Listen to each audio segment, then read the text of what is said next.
Karena seperti tadi disampaikan bahwa apapun yang ada di program kami ini itu betul-betul juga di-assess sungguh-sungguh, kemudian divalidasi oleh top manajemen kami, sehingga ini menjadi sesuatu yang strategis perlu untuk diwujudkan.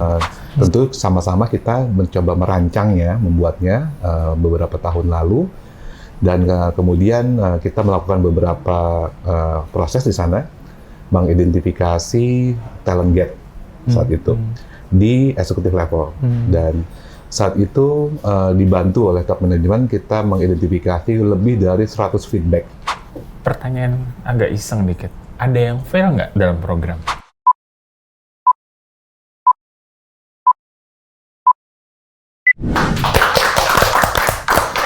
Oke, halo teman-teman, ketemu lagi dengan saya Flory di Tech Connect People Story kali ini.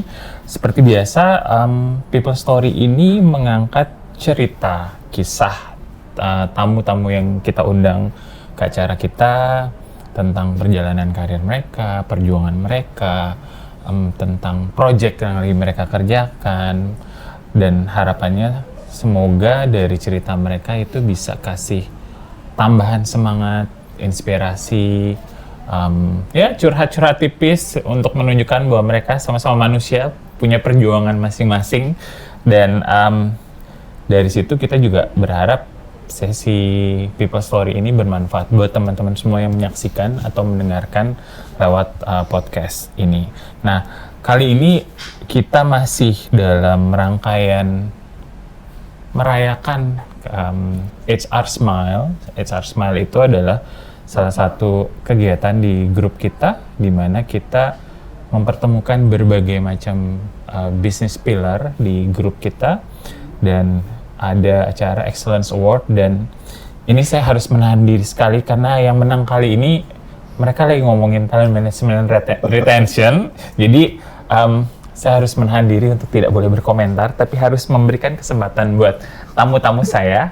Kebetulan Happy sama Amanda. Oke, kita kasih applause dulu buat yang ada di studio. Oke, nah, thank you waktunya Happy sama Amanda. Sama-sama. Amanda sebelumnya sudah pernah tampil, tapi mudah-mudahan nggak bosen. Nah, talent management and retention, tapi sebelumnya mungkin perkenalan dulu lagi. Happy kerjaannya sebenarnya apa, terus gimana bisa bergandengan sama Amanda ngomongin talent management and retention. Silahkan. Oke, terima kasih. Perkenalkan, saya Happy, betul, nama saya Happy.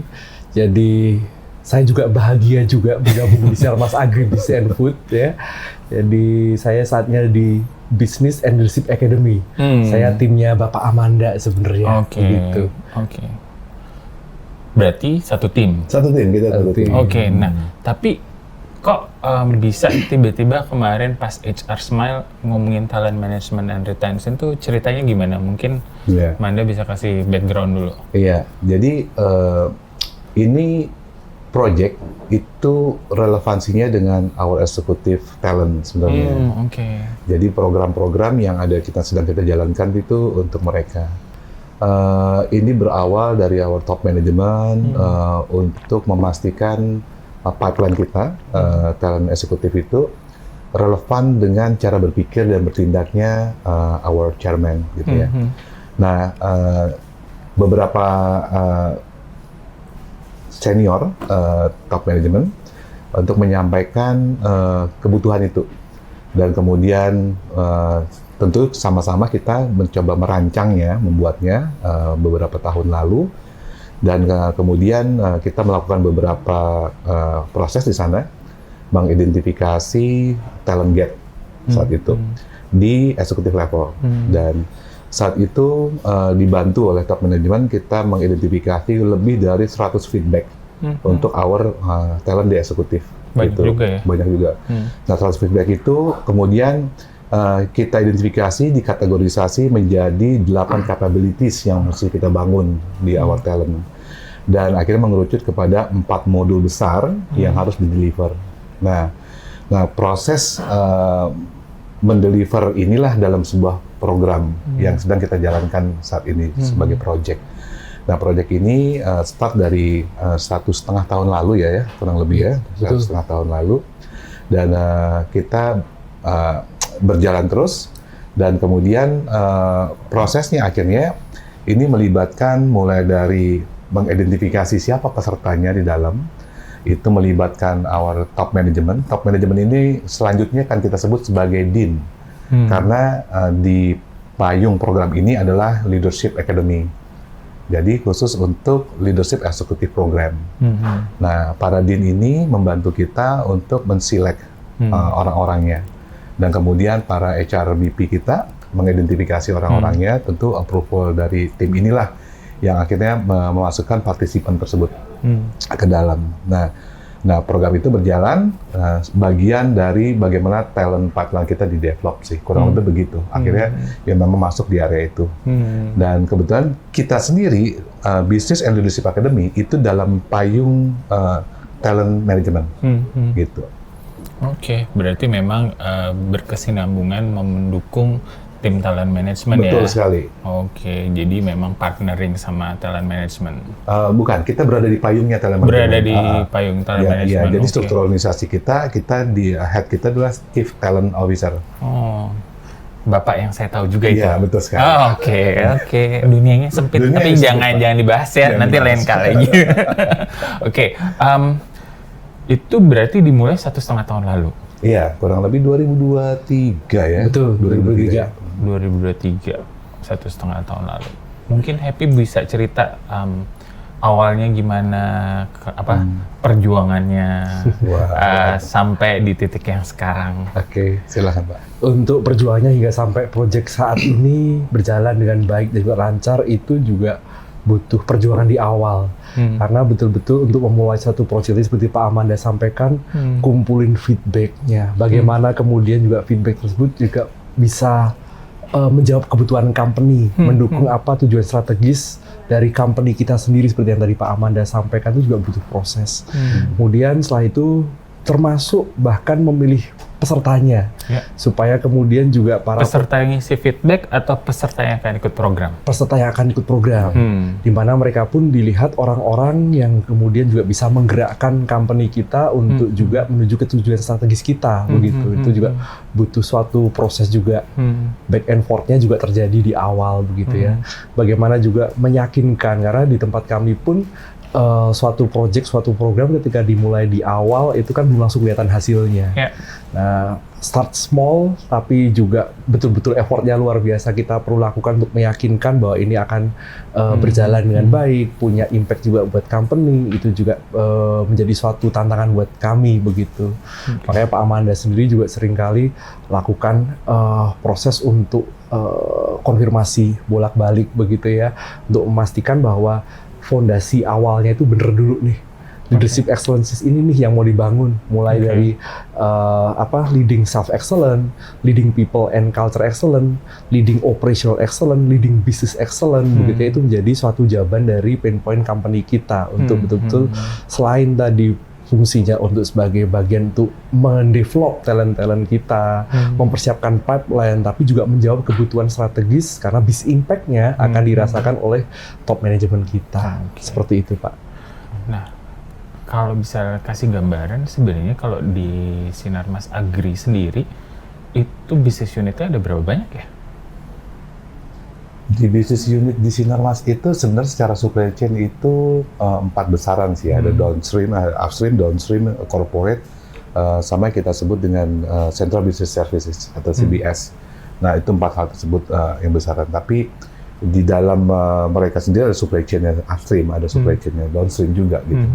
Di corporate itu saja sebenarnya ada 11 unit bisnis yang berbeda gitu untuk supporting enablers-nya gitu ya.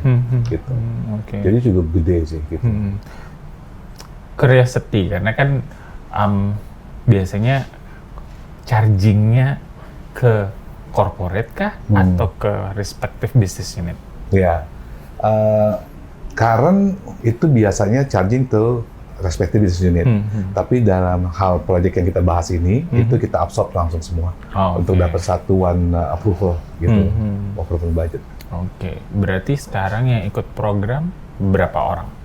Kurang lebih sudah mencapai 120 dari target yang kita coba lihat nanti sekitar 280 sampai 300-an gitu. Jadi dalam 1,5 tahun ini 120 eksekutif udah masuk. 120 eksekutif sudah masuk, tapi bertahap ya? Bertahap. Enggak, karena kan nggak mungkin langsung 120. Nggak boleh. Nggak boleh, kan eksekutifnya juga kayak yang, kayak gitu. Bertahap berarti selama 1,5 tahun udah 120. 120 Iya. yang dilibatkan. 1,5 tahun ya berarti 6 bulan 40 eksekutif sekitar lah ya? 30-40 eksekutif ya? Nah. Oke. Optimizing internal resources atau external resources? Itu biasanya pertanyaan penting soalnya. Iya.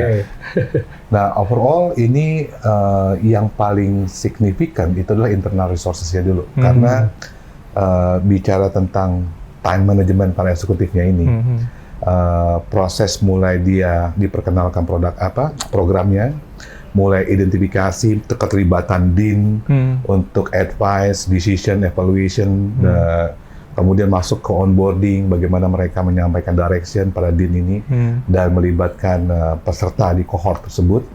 Kemudian masuk ke modul 1, modul 2 yang setiap 2-3 bulan sekali akan masuk.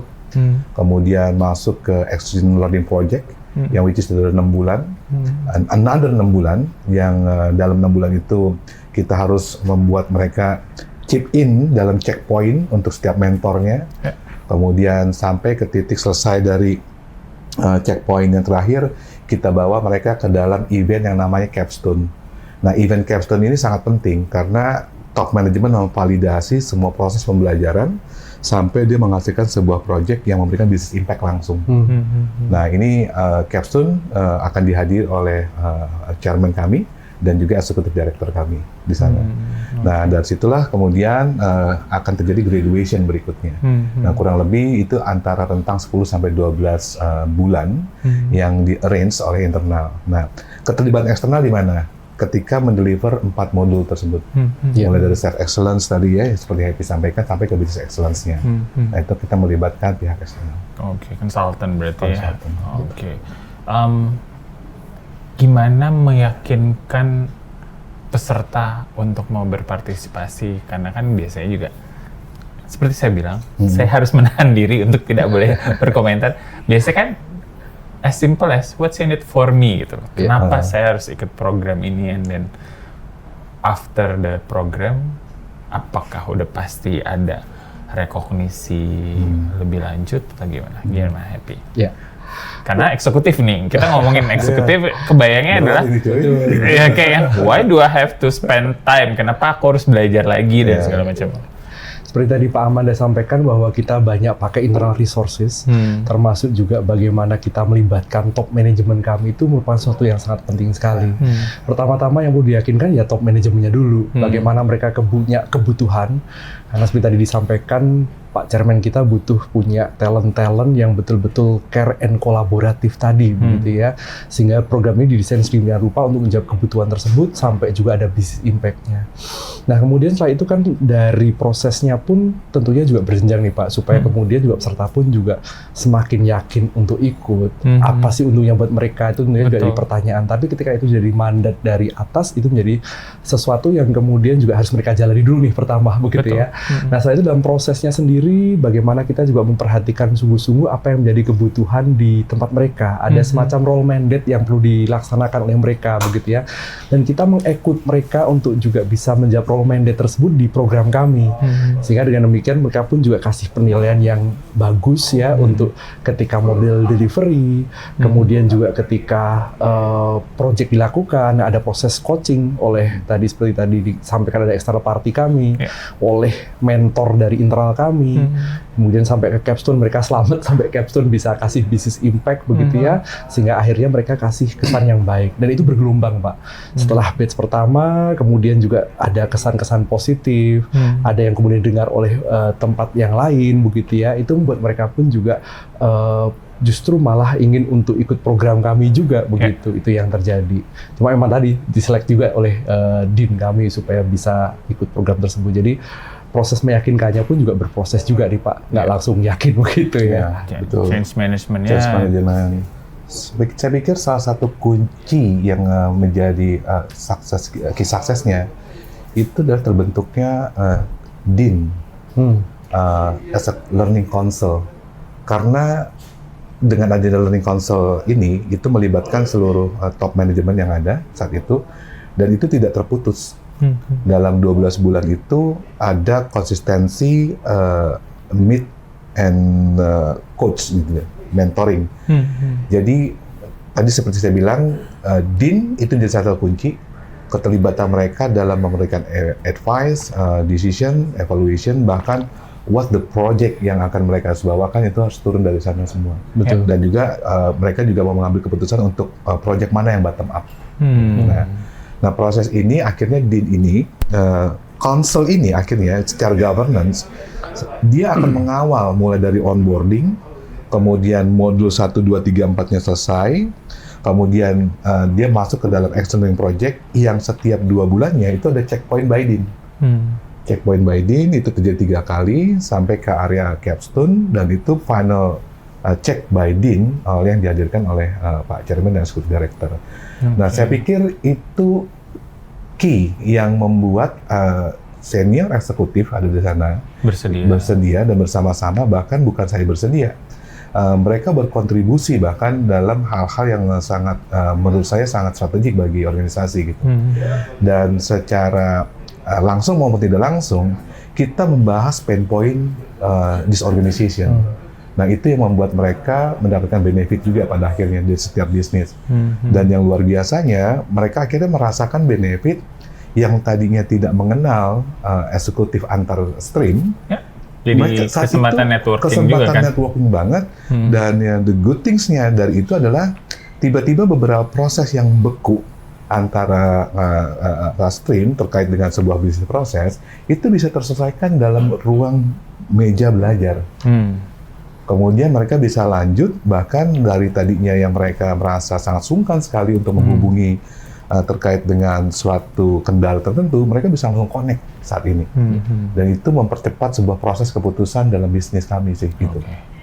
Nah, agak teknis, karena kan tadi bilang 120, targetnya 280. The targeted population itu berarti butuh konfirmasi dari konsel. Benar nggak? Betul. Mana yang diprioritaskan dulu? Iya kan, yang stage 1, 2, 3, atau mungkin dari listnya ada yang berubah atau di take out atau gimana sejauh teknisnya? Betul, secara teknis Pak Happy ini nanti yang akan selalu dia melakukan pertama listing dari 280 itu tentu by prioritasnya adalah talent first yang ada di sana kan, dan kemudian the second pipeline-nya. Dan kemudian dari situlah divalidasi oleh masing-masing HRBP di situ. Kemudian baru itu kita bawa ke DIN. Nah, DIN di sana punya perspektif sedikit berbeda. Mungkin saja mereka bisa saja memasukkan gimana kalau another business, contoh ya, Smart TBK itu cukup banyak dia punya bisnis. Nah, salah satunya juga yang related dengan our bisnis itu adalah kayak maritim. Nah, itu another stream yang sebenarnya masuk ke kita. Kemudian ada another business lagi, misalkan digital venture. Ya, digital venture misalkan bisa masuk ya. Artinya ini sebuah keputusan yang tidak bisa dilakukan oleh tim talent, tim learning and development. Ini keputusannya berada di level DIN Council. Bahkan kemudian kita bisa mengengage another executive secara global, dan itu pun nggak bisa di desain kita. Nah, pada akhirnya di batch berikutnya itu 3 hal penting itu terjadi: cross stream, kemudian cross countries, dan cross business.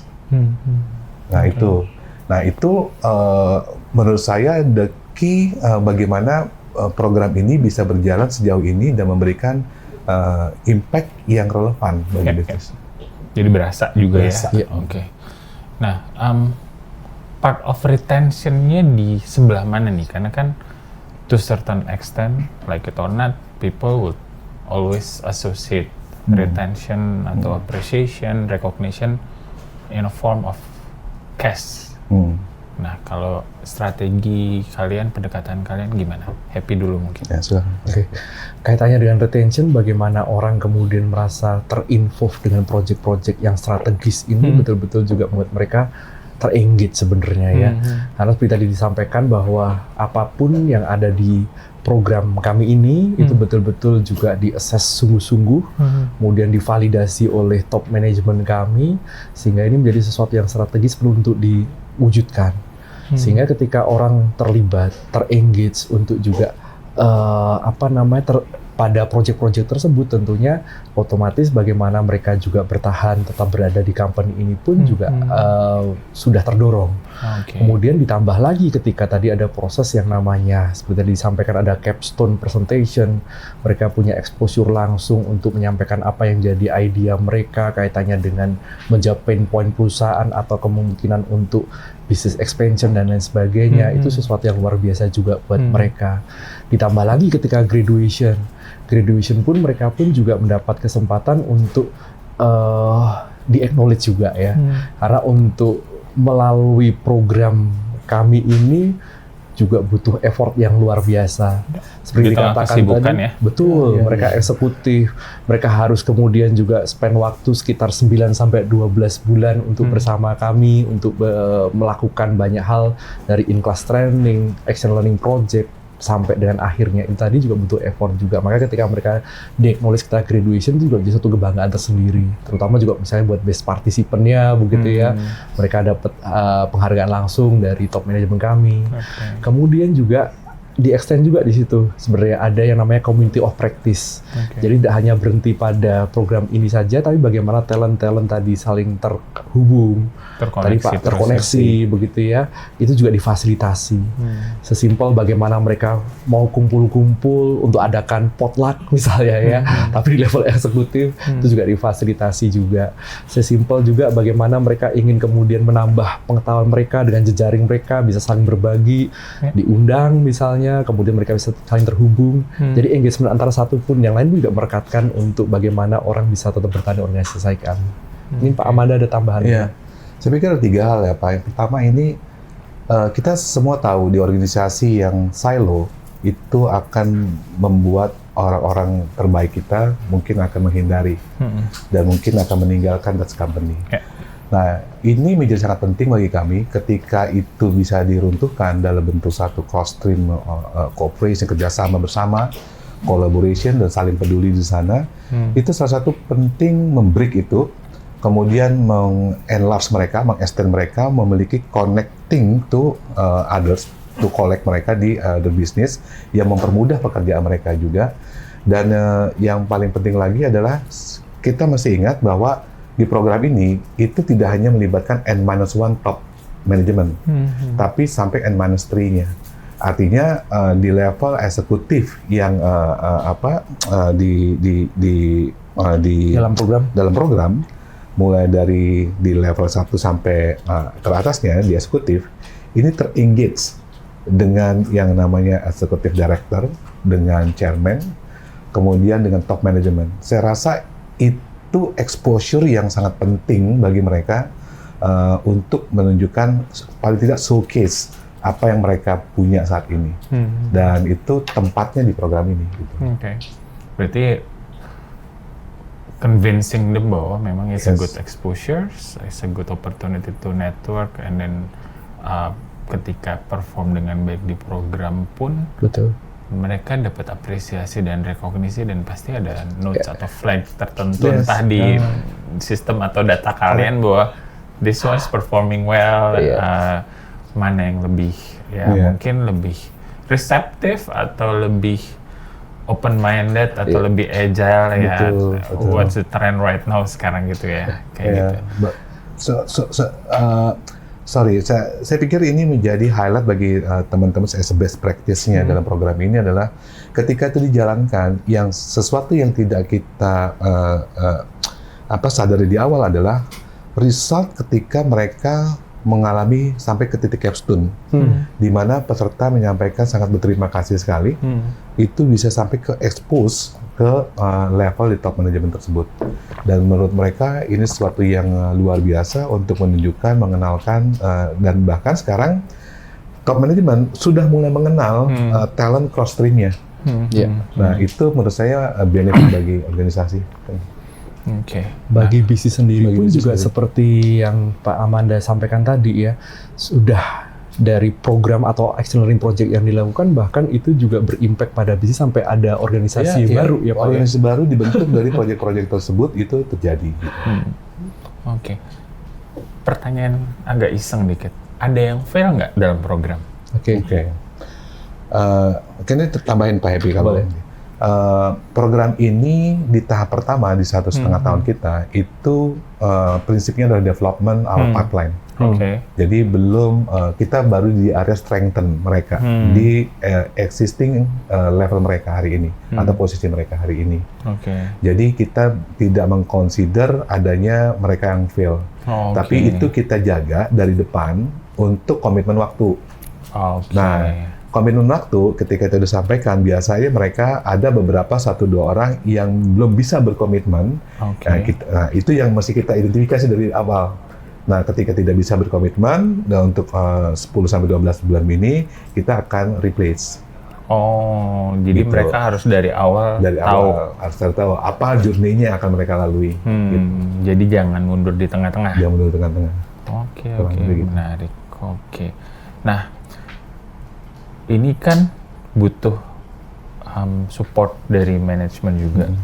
Itu memang dari manajemen yang menginisiate atau sebenarnya dari bapaknya yang sama-sama kita kenal itu? Oh, iya. Oke, jadi seperti tadi saya awal sampaikan, adanya kebutuhan untuk mendevelop talent di level eksekutif.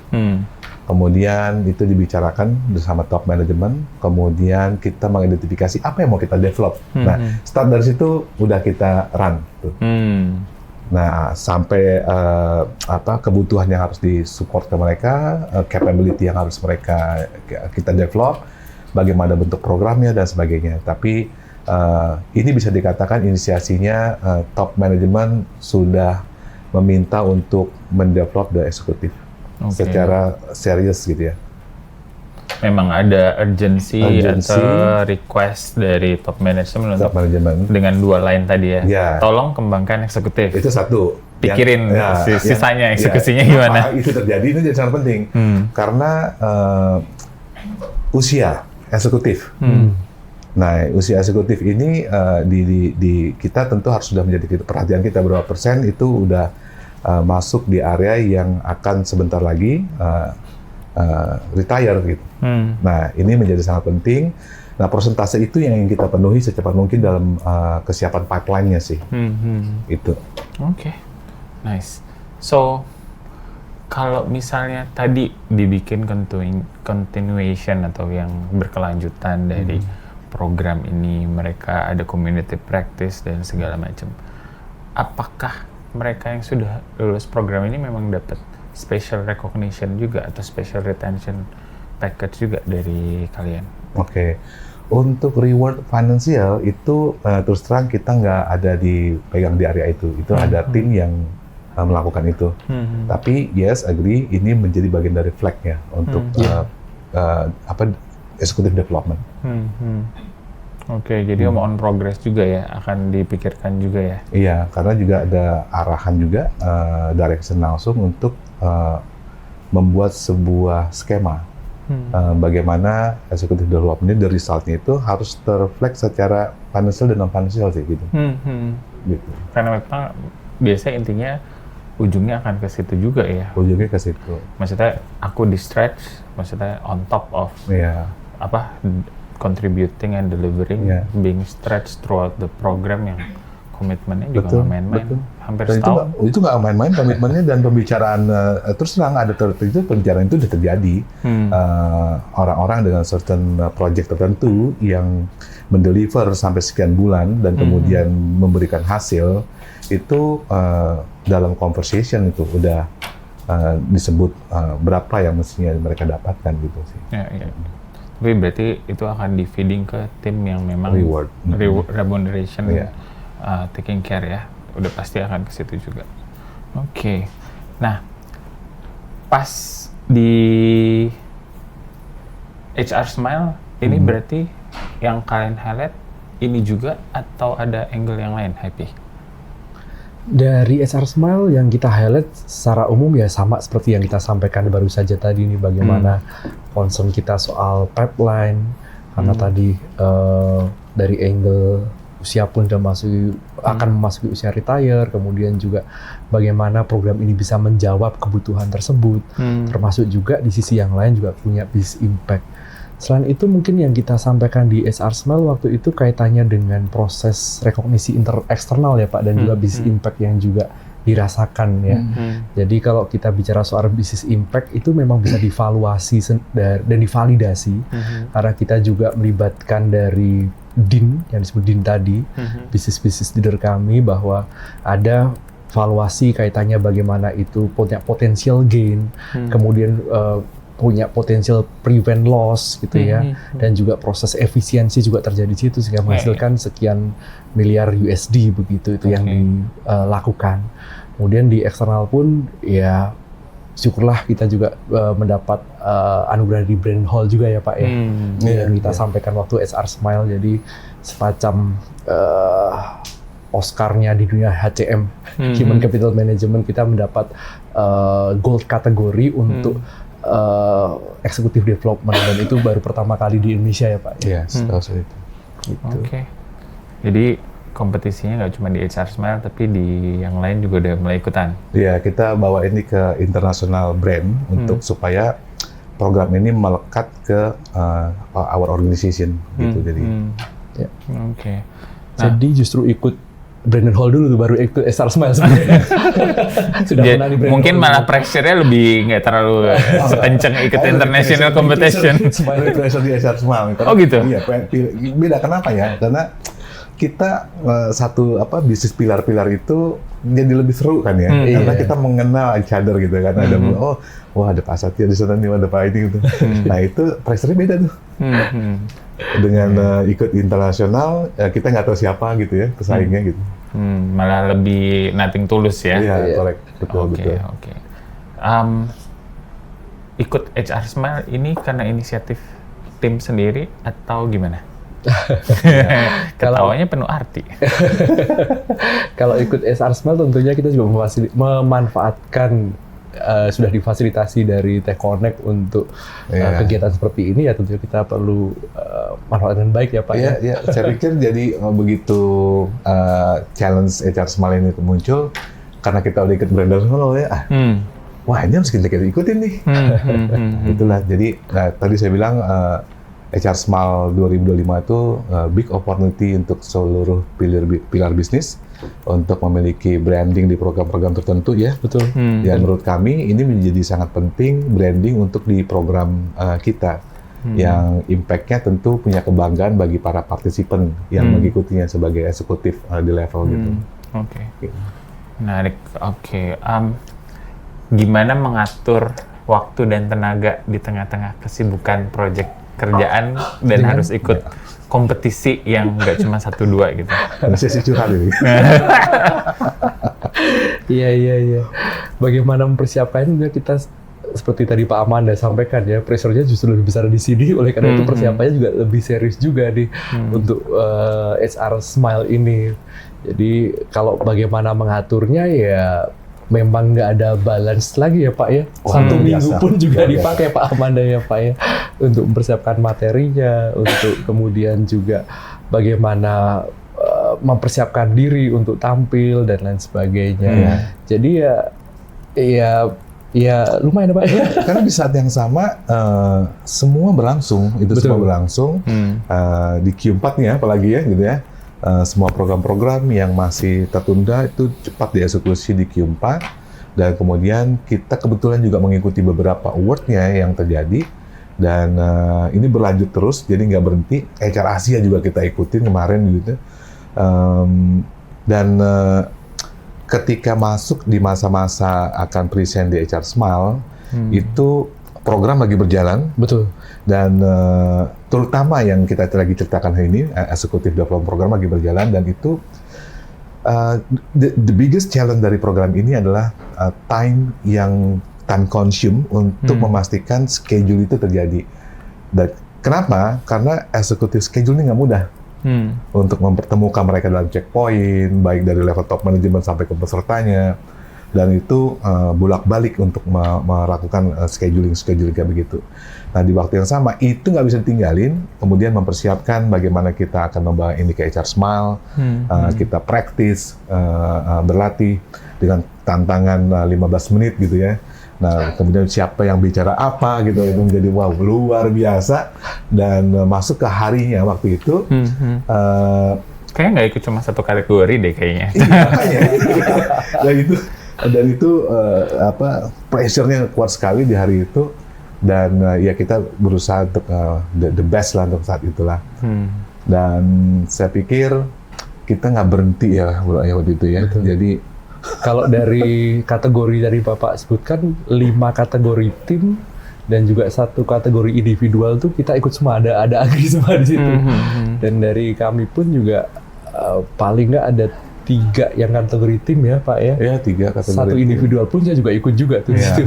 Pak Happy ini salah satu HR Manager Award nih di HR Smile. Jadi top 3 ya. Top waktu 3 ya, itu. berarti ya. Jadi memang ya effortnya lumayan. Luar biasa ya. Dan semuanya kita Luar ikut. biasa. Tinggal HR Smile 2026 hostnya mereka, kita tunggu gebrakan mereka gimana nih. Wow. Kita kasih pressure ke mereka.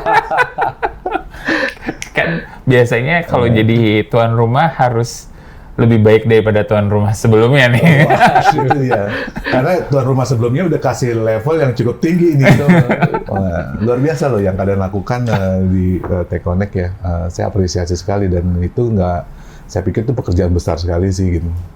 Justru kan ini setting higher bar terus kan, biar nanti manajemen kayak ini anak-anak kok seneng ya bikin kayak beginian, seru-seruan kayak begini, tapi I think it's a good thing kan, maksudnya. it's a good thing. Dan dengan kayak begini kita juga saling belajar ternyata bisa ada yang diterapkan juga satu sama lain kan, kayak gitu. Oke, ada perbedaan setelah ikut beberapa kompetisi atau sama aja happy? Perbedaan di khusus untuk program ini maksudnya? Anything, maksudnya ketika kompetisi berhasil apa aja menjual diri ke kompetisi internal atau kompetisi eksternal itu kayak gimana?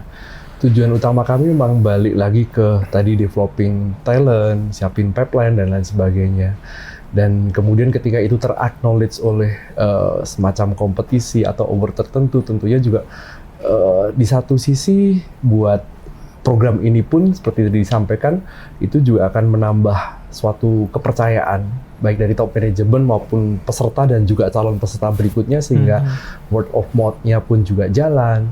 Kemudian bagaimana ketika orang punya belief yang kuat soal program ini pun juga punya semangat untuk berkontribusi lebih tentunya.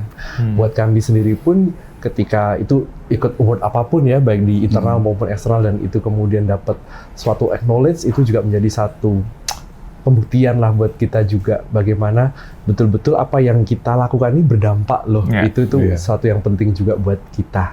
Jadi kalau dibilang bedanya ini dan itu sih sebenarnya juga semuanya membawa manfaat buat kita semua baik itu award yang lokal maupun juga internasional dan lain sebagainya. Gitu sih. Ada tambahan? Ya, menurut saya yang paling penting itu setelah award ini adalah event kayak begini memberikan kita validasi apakah kita on track atau enggak sih. Itu menurut saya sangat signifikan. Itu memboost confidence level dari sebuah program. Dan itu yang pertama. Yang kedua, perbedaan apa yang paling mencolok? Setiap award yang sudah pernah kita ikuti, saya rasa HR Smile ini yang berbeda. Berbeda itu kenapa? Karena ada follow up through-nya gitu. Di HR Asia, kemudian di Brandon Hall itu kita begitu kita menang, udah selebrasi di hari itu aja selesai. Kemudian ada beberapa brand yang mereka bisa support. Tapi HR Smile ini memberikan satu approach yang berbeda. Selain kita melakukan best practice sharing, kemudian terakhir kita juga saat ini kita berbagi lagi masuk dalam podcast, kemudian ada next lagi nanti di Desember gitu ya, kita akan berbagi lagi dalam proses yang lainnya. Dan menurut saya ini breakthrough ya dalam sebuah bentuk award yang udah pernah ikuti. Dan saya juga nggak menyangka bahwa HR Smile ini ternyata masuk ke dalam proses yang lebih dalam proses knowledge sharing. Dan itu saya pikir sangat positif bagi our business group gitu ya. Saya rasa itu yang sangat keren. Karena kan tadi bilang membawa manfaat, berdampak positif. Ya. So jadi maunya magnitudenya harus disebar. Expand gitu semua. Iya, jadi nggak cuma buat grup, yang buat Our teman-teman yang community, nonton. ya. Ini juga akan bisa belajar kayak, oh ternyata di sana sudah menerapkan ini. Mungkin nanti bisa. Asal Amandanya sama Happy dijagain ya, Bapak H. Bapak Henry. Jangan sampai dia manggung di sana sini, ntar kemudian malah dicelek-celek sama yang lain. Ntar nggak di-retain, bahaya juga. Gitu, oke. Ini nggak berasa kalau ngobrol kayak gini, topiknya seru. Terima kasih banget sudah mau datang sharing. Mudah-mudahan seperti semangatnya kita kan sebenarnya memang kasih manfaat positif ya. Betul. Dan memang jadi orang juga bisa tahu bahwa oh ya ini something doable, approach-nya juga ada beberapa langkah yang bisa dilakukan, gaining trust dari participants, dari top management, bikin program yang memang komprehensif, kemudian continuous. I think itu juga spirit yang sama di tim HR kita juga. Maksudnya after the awarding, magnitude positifnya disebarluaskan juga. Kayak gitu. So thank you Amanda sama Happy. Terima kasih sekali juga. lagi buat teman-teman, semoga dari yang di-share sama Amanda dan Happy, walaupun namanya kesannya agak-agak girly ya, tapi mereka laki-laki kok. Sampai ketemu lagi di episode Tech Connect People Story berikutnya. Semoga cerita hari ini dari Amanda dan Happy bermanfaat buat teman-teman semua. Sampai ketemu lagi, sampai jumpa, bye-bye. See you.